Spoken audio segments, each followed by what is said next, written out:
नमस्कार साथियों, स्वागत है आप सभी का आपके अपने YouTube channel India education service पर। मैं सावन कुमार आप सभी को साम्यवाद एवं समाजवाद चैप्टर जो 3 है वो पढ़ा रहा हूँ, जिसमें हमने अभी तक जान लिया है कि जो समाजवाद की उत्पत्ति है वह कैसे हुई, वह उसमें कौन कौन से विचारक थे जिन्होंने अपना विचार दिया, वो कौन व्यक्ति थे जिन्होंने समाजवाद को लाया, समाजवाद की उत्पत्ति कैसे हुई, कहाँ से हुई, क्या कारण थे कि आखिर लगातार पूंजीवाद फिर ये समाजवाद साम्यवाद चल रहे हैं, उनका उत्पत्ति हो रहा है और ये सभी लोग समाज में एक परिवर्तनशील क्रांतिकारी ला रहे हैं।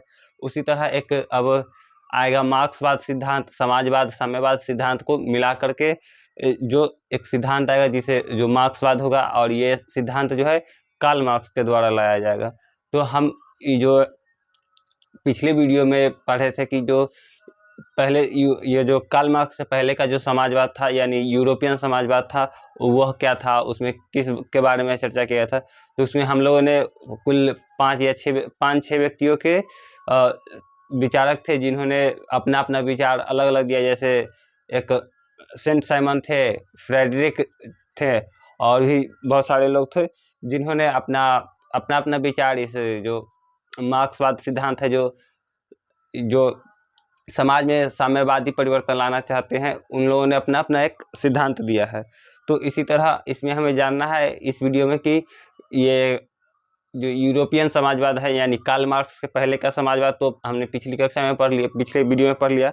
अब हमें जानना है कि कार्ल मार्क्स के जन्म के बाद यानी जब वो उनका समय आ गया कि अब वो क्रांति कर सकते हैं, तब से यूरोप में ये जो साम्यवादी विचारधारा चल रहे हैं वो कैसे हैं।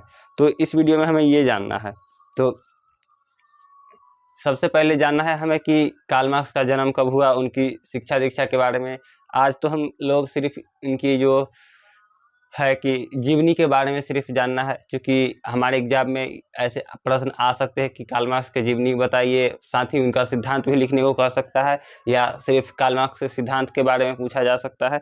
तो हम इस वीडियो में तो सिर्फ कार्ल मार्क्स के जीवनी और उसके सिद्धांत के बारे में डिस्कस करेंगे, और उसके बाद उनकी जो लगातार जो उन्होंने अपने इस जो 5 सिद्धांत है उनके, उन सिद्धांतों के लिए जो सम्मेलन करेंगे वह दूसरे देशों के साथ, दूसरे राज्य के साथ, उस सिद्धांत के बारे में हम उस सम्मेलन के बारे में उन्होंने 2 सम्मेलन किया था जिसके बारे में हम अगले वीडियो में जानेंगे।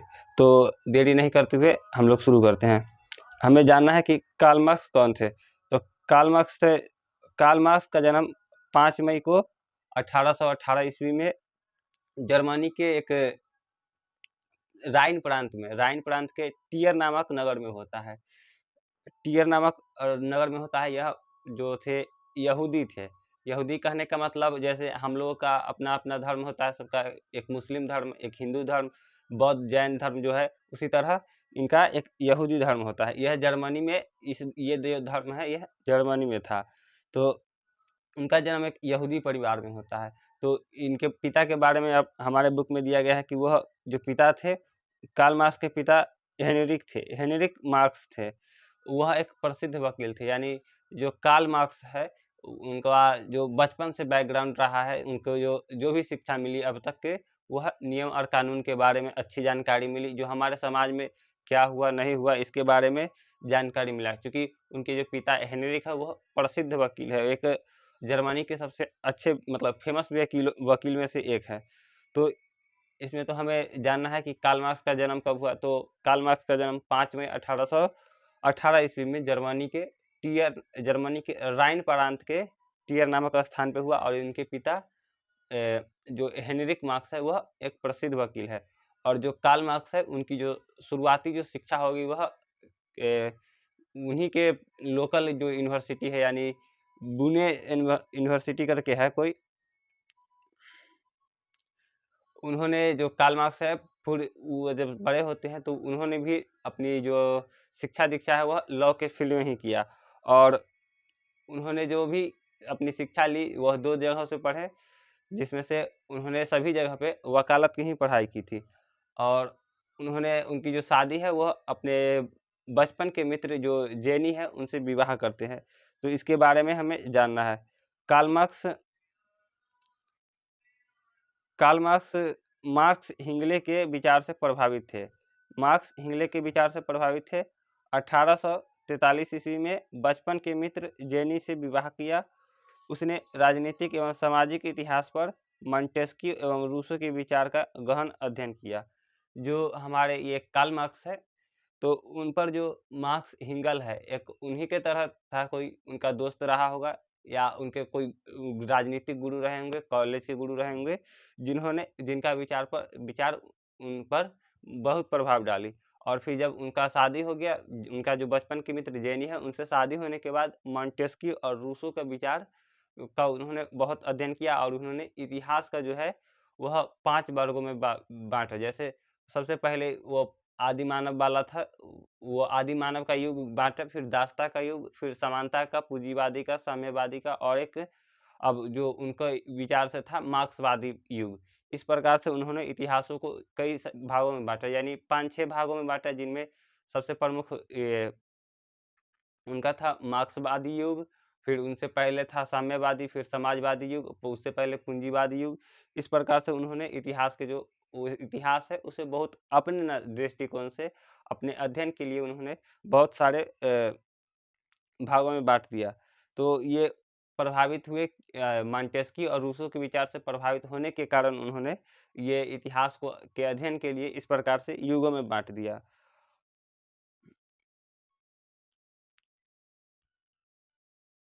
कार्ल मार्क्स ने एंगेल्स के साथ मिलकर 1848 ईस्वी में एक साम्यवादी घोषणा पत्र प्रकाशित करते हैं, जिन्हें आधुनिक समाजवाद का जनक कहा जाता है।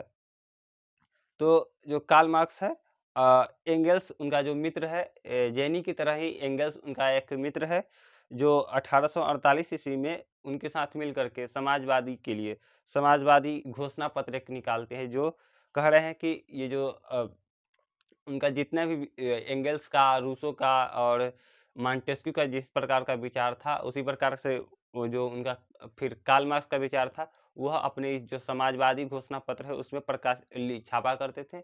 और हर महीने एक घोषणा पत्र निकलती थी, जिसे समाजवादी घोषणा पत्र कहा जाता था। और यह आधुनिक समाजवाद जो है उसका एक उसमें अधिक परिवर्तन लाया, और इसीलिए इसे आधुनिक समाजवाद का जनक कहा गया। ये जनक किसे कहा गया है, तो ये जो घोषणा पत्र निकल रहा है उसे कहा गया है, ना कि कार्ल मार्क्स को। कार्ल मार्क्स को कहा गया है कि ये जो आधुनिक युग के जो आधुनिक समाजवाद है उसका जनक कहा गया है, लेकिन इसमें दिया गया है कि समाजवादी जो घोषणा पत्र निकल रहा है उसे समाजवादी युग का जनक कहा गया है। यह एक परिवर्तन करने का एक माध्यम था, जो घोषणा पत्र है वो। तो हमें फिर इसके बाद दिया हुआ है, कार्ल मार्क्स ने 1867 में दास कैपिटल नामक एक पुस्तक की रचना की, जिसे समाजवादियों की बाइबल कहा जाता है।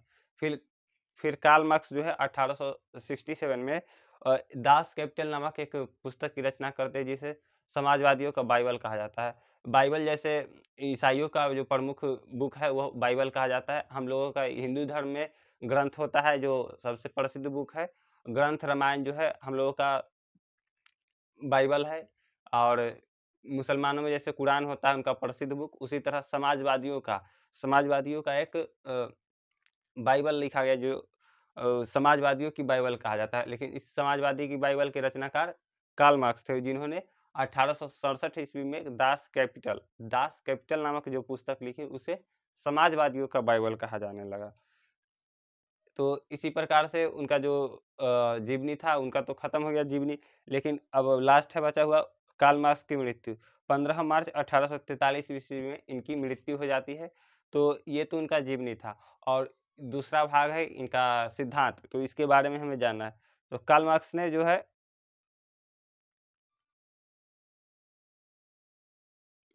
कार्ल मार्क्स ने 5 सिद्धांत दिए, जैसे सबसे पहला था उनका द्वंद्वात्मक भौतिकवाद का सिद्धांत। मतलब इसमें स्पष्ट हो रहा है कि द्वंद्वात्मक मतलब इसमें जो वर्ग संघर्ष है वो होगा ही।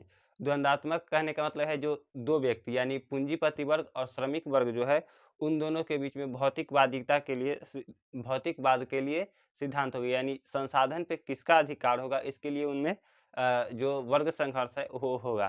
तो जो कार्ल मार्क्स है वो कहते हैं कि जो हमारे जो पूंजीपति वर्ग है उन्होंने वो सभी चाह रहे हैं कि जो मजदूर है उनका हम शोषण करें और उन्हें कम वेतन पर अपने फैक्ट्रियों में काम करवाए, क्योंकि हमने अपना पूंजी लगा करके फैक्ट्रियों को स्थापित किया है।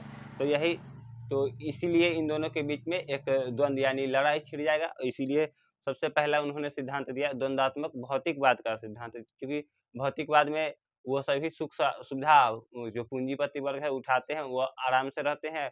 तो उन्होंने अपने पूंजी लगाई, फैक्ट्री बनाई और उसमें मजदूर वर्ग काम करते हैं और पूंजीपति वर्ग तो वाहवाही है भाई। फिर उसी तरह एक दूसरा सिद्धांत दिया वर्ग संघर्ष का सिद्धांत। वर्ग संघर्ष के सिद्धांत में कहा गया कि जो ऊंचे तबके के लोग हैं, जो पूंजीपति वर्ग है, उनके खिलाफ हम लोगों को यानी जो श्रमिक वर्ग है, मजदूर वर्ग है, उन्हें उनके खिलाफ जो है एक क्रांति करनी होगी, जिससे उनका जो सामाजिक अधिकार है, जो जैसे उनका जो संसाधन पे जो अधिकार है वो उन्हें प्राप्त हो। जैसे फैक्ट्रियों में काम करने वाले मजदूरों को क्या चाहिए, उन्हें एक रहने के लिए अच्छी सुविधा चाहिए। मतलब अच्छी सुविधा कहने का मतलब नॉर्मल एक उनको घर होना चाहिए जिसमें वो आराम से रह सके, उनके पूरे परिवार रह सके, उनकी शिक्षा दीक्षा हो सके और उनका जो खान पान है उसमें थोड़ा सुधार होना चाहिए। तभी तो मजदूर वर्ग जो है वह फैक्ट्रियों में मन लगाकर काम किया करेंगे। इसीलिए वो कह रहे हैं कि जो वर्ग संघर्ष है वो होगा ही होगा। बिना वर्ग संघर्ष यानी जो मजदूर तबके के लोग हैं, जो बिना क्रांति किए हुए उनका उन्हें कोई अधिकार नहीं मिलने वाला है और ये पूंजीपति वर्ग लोग अपने से तो देने वाले हैं नहीं। इतिहास का भौतिकवादी व्याख्या यानी जो हमने पहले बतलाया कि जो कार्ल मार्क्स है उन्होंने इतिहास को बहुत सारे भागों में बांट दिया, जैसे दासता का युग, साम्यवाद का युग, समाजवाद का युग, पूंजीवाद का युग, एक आदि काल का युग था। फिर उसी तरह उन्होंने कार्ल मार्क्स का युग युग किया है, युद्ध नहीं बल्कि युग कर दिया है। तो इसी तरह इन्होंने इतिहास की व्याख्या के लिए और अपनी जानकारी के लिए उन्होंने बहुत